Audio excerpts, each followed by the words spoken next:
అందరికీ నమస్కారము. నేను మీ నాగమణి. ఈరోజు మీకు భూసారం పెంచే పద్ధతుల్లో ఒక విధానాన్ని తెలియజేస్తున్నాను. అది ఏమంటే EFYM అని, అంటే ఎన్రీచ్డ్ ఫామ్ యార్డ్ మెన్యూర్ అని, దాన్ని తెలుగులో శక్తివంతమైన దిబ్బ ఎరువు అంటారు. ఈ భూసారం పెంచే పద్ధతుల్లో మీకు ముందు చెరువు పూడిక గురించి తెలియజేస్తున్నాను, తర్వాత వానపాముల ఎరువు గురించి కూడా తెలియజేస్తున్నాను. అదే ఇప్పుడు ఈ శక్తివంతమైన దిబ్బ ఎరువు గురించి తెలియజేస్తాను. ఎందుకంటే ఇన్ని రకాలు తెలియజేసేది మీకు ఏ ఎరువు అందుబాటులో ఉంటే ఆ ఎరువును మీరు ఉపయోగించుకోవచ్చు కాబట్టి నేను రకరకాల ఎరువులను మీకు తయారు చేసి చూపిస్తున్నాను. ఈరోజు ఈ శక్తివంతమైన దిబ్బ ఎరువు మీకు ఎలా తయారు చేయాలి, దానికి ఏమేమి కావాలి, ఎలా ఉపయోగించాలనే విధానాన్ని మీకు తెలియజేస్తాను. ఇది మీరు ఈ వీడియోని చివరి దాకా చూస్తేనే మీకు అర్థమవుతుంది ఎలా కలపాలి, దాన్ని ఎలా తయారు చేయాలనేది. కాబట్టి చివరి దాకా ఈ వీడియోని చూడండి. ఇప్పుడు మీకు ఈ ఎరువు ఎలా తయారు చేయాలనేది చూపిస్తాను. అన్న ఈరోజు మీకు EFYM అంటే ఎన్రిచ్డ్ ఫామ్ యార్డ్ మెన్యూర్ అనేది, అంటే మనం తెలుగులో శక్తివంతమైన దిబ్బ ఎరువు అంటాము. ఈ ఎరువు ఎట్లా తయారు చేయాలనేది మీకు చూపిస్తాను. సో ఇది ఏమంటే ప్రతి పంటకి పనిచేస్తుంది. ఎట్లా మీరు దిన్న భూములకు వేసినప్పుడు కానీ, దుక్కిలోకి వేసినప్పుడు కానీ ఏ పంటకైనా వాడచ్చు. మామూలుగా మీరు పైపాటి ఎరువులు వాడతారు కదా, DAP, కాంప్లెక్స్, పొటాష్, అట్లా దాని బదులు ఇది ఒక్కటే మీరు వాడచ్చు అనమాట. సో ఇది తయారు చేసిన తర్వాత ఏమేమి ఎందుకు వేస్తాము, ఏంటి కలుపుతాము, తర్వాత ఎట్లా వాడాలనేది మీకు తెలియజేస్తాను. ఇప్పుడు మనం 200 కేజీలకి ఎంత వేయాలనేది మాట్లాడుకుందాం ఇంకొకసారి. 200 కేజీలు గసి ఎరువన్న, 10 కేజీలు వచ్చేసి బూడిద, 20 కేజీలు వేపిండి. ఇది వచ్చేసి ఒక పిడికడంతా మనం మర్రి చెట్టు కింద ఉండే మొన్ను తీసుకోవాలి, సరేనా. 10 లీటర్లు వచ్చేసి నాటి పశువుల గంజు, ఇది వచ్చేసి కేజీ రైజోబియము, కేజీ వచ్చేసి ట్రైకోడర్మా, కేజీ వచ్చేసి పాస్పోబ్యాక్టీరియా. సో ఈ మూడు ఎందుకు కలుపుతాము అంటే, ఇవన్నీ కలిపేది కూడా ఎందుకు అనేది మీకు చూపిస్తాను. సో ఇక్కడ ఎట్లా అంటే, ఇప్పుడు ఈ ఎరువు వచ్చేసి మనము ఎందుకు వేస్తాము అంటే, మనము పంట భూమి సారం పెరిగేకి పశువుల ఎరువు మామూలుగా వేస్తాం కదా, భూమి కూడా లూజ్ అయ్యి తేమ శాతం నిలబడుతుంది. సో బూడిద ఎందుకు వేస్తామంటే, బూడిదలో పొటాష్ ఉంటుంది.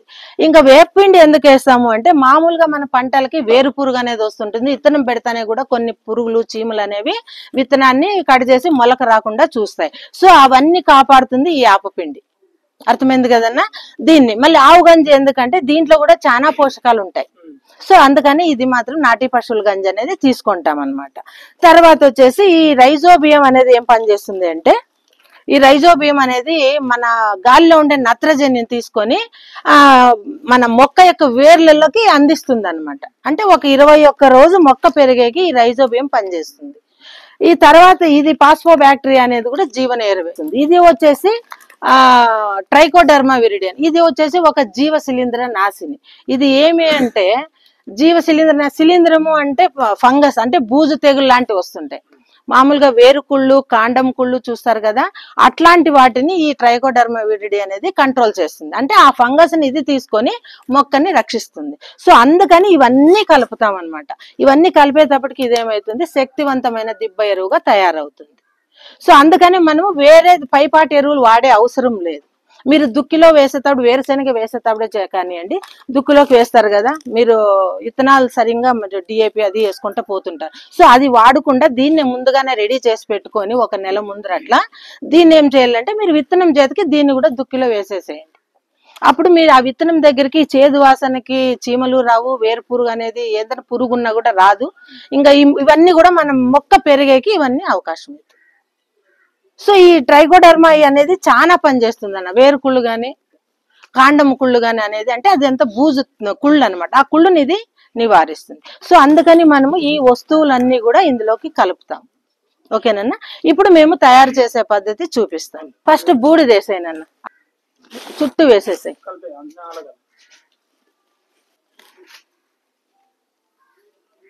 చూసుకోండి అని అందరూను, ఇది మీరు కరెక్ట్ గా చూసుకుంటేనే ఎరువు తయారు చేసాక అవుతుంది.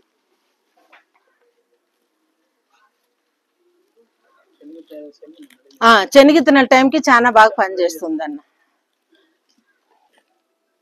చాలు. సో మీకు ఇది చూపించేకి కొలతకి కొంచెం మాత్రమే ప్రాక్టీస్ తీసుకున్నాము, మీకు ప్రాక్టీస్ కి మాత్రమే కొంచెం తీసుకున్నాం. మన కొలతలు అయితే మీకు చెప్పినాను అనమాట. ఇది వేసేసి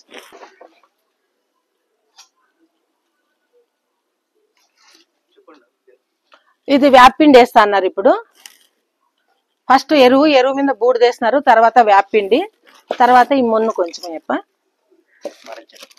మర్రి చెట్టు కింద మొన్నది, ఇప్పుడు వచ్చేసి రైజోబియం.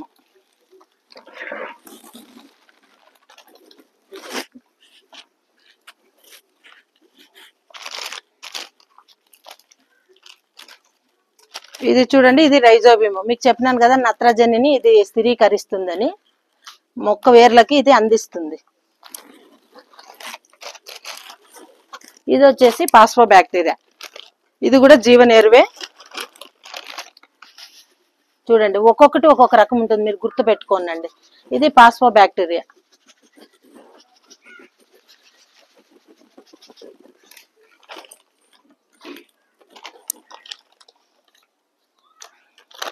ఇది వచ్చి ట్రైకోడర్మా. ఇది తెల్లగా ఉంటుంది మన సున్నం లాగా.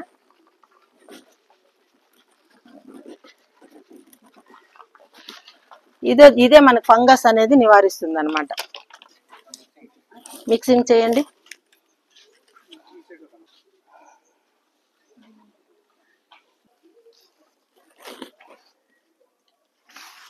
అయింది కదా. ఇప్పుడు ఇది గన్ చేసేసుకోండి, మిక్స్ చేసేయండి. చూడండి బాగా కలపాల. ఇది కూడా మనం పిడిస కడితే పిడికిలకి రావాలా, అట్లే పగిలితే పగిలిపోవాలా, ఆ దాంట్లోనే ఉండాల.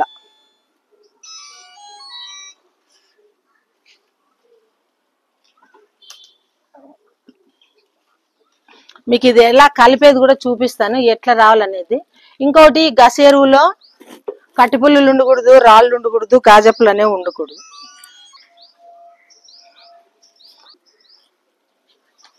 చూడు బాగా మిక్స్ అయిపోయింది కదా.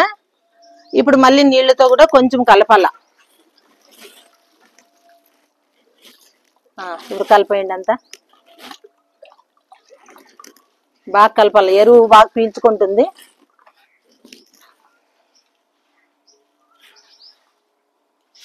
బాగా మిక్స్ చేయాలి, బాగా మిక్స్ చేయాలి. ముందు వరకు అనుకోండి, సిమెంట్ కలిపినట్లు కలపాల.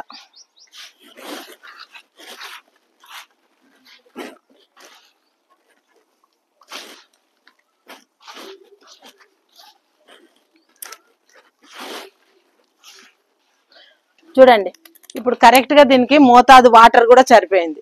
ఇట్లా పిడిసి కడితే పిడిసి రావాలి, ఇట్లా పగిలితే పగిలిపోవాలి. సో ఈ మోతాదులో మనము ఎరువుని బాగా కలుపుకోవాలన్నమాట. ఇది మీకు గుర్తు.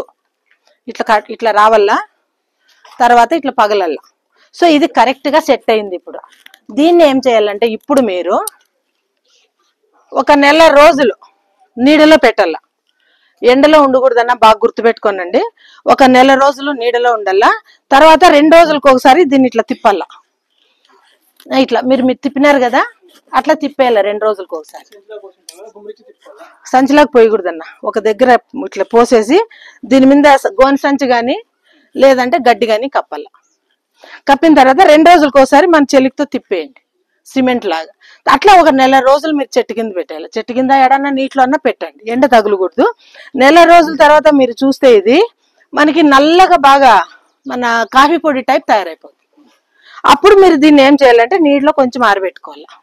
ఎండ అనేది తగులుకూడదు. చూడండి, దీనికి నీడలో ఆరబెట్టిన తర్వాత సంచిలో స్టాక్ చేసి ఒక 6 నెలలు మీరు స్టాక్ పెట్టుకోవచ్చు. 6 నెలలు ఏ పంటకైనా వాడచ్చు. మీరు ఒక నెల రోజుల ముందు పంట పెడతామన్నాగా దీన్ని తయారు చేసి పెట్టుకుంటే ఆ పంట అయిపోయే వరకు మీరు దీన్ని ఉపయోగించవచ్చు. ఎందుకంటే మీరు పంట అయిపోయే లోపల డిఏపి వేస్తుంటారు, కాంప్లెక్స్ వేస్తుంటారు, పొటాష్ వాడుతుంటారు. దాని బదులు ఇది ఒక 3 తీసుకొని పోయి వేసేసేయండి. అప్పుడు మీరు అంటే దాన్ని ఎట్లా వాడతారో దీన్ని అట్లే వాడేది, ఇదేం పెద్ద కష్టం కాదు. సో ఈ విధంగా మీకు ఈ శక్తివంతమైన దిబ్బ ఎరువు పనిచేస్తుంది అనమాట. తర్వాత మీరు పైపాటి ఎరువులు పెట్టే ఖర్చు కూడా తగ్గుతుంది. ఇది నెల రోజుల తర్వాత మీరు చూడండి, మీరు కావాలంటే కానీ నెల రోజుల వరకు కూడా ఇదే పద్ధతిలోనే ఉండాలి ఎరువు. మీరు మళ్ళీ ఎండిపోయింది, నేను చూసుకోలేదు, నీళ్లు కలపలేదు అనకూడదు. 2 రోజులకు ఒకసారి మీరు చూడాలా, అది ఆరిందంటే నువ్వు నీళ్ళు చుంకరించుకోవాలి. ఇట్లా నీళ్ళు చుంకరించుకునేది, దాన్ని చెలుకుతో తిప్పేసేది అంతే. దీన్ని ఇట్లా ఒక పట్టు మీద ఎడన్నా నీటిలో పెట్టేసి దీని మీద గోనె సంచి ఉంది కదా, అది కప్పేసేయండి. ఇంతవరకు మీరు ఎలా తయారు చేయాలి, ఎలా ఉపయోగించాలనే విధానాన్ని అంతా మీకు తెలియచేసినాను కదా. ఈ వీడియో కనుక మీకు నచ్చినట్లయితే లైక్ చేయండి, షేర్ చేయండి, సబ్స్క్రైబ్ చేయండి. నమస్తే.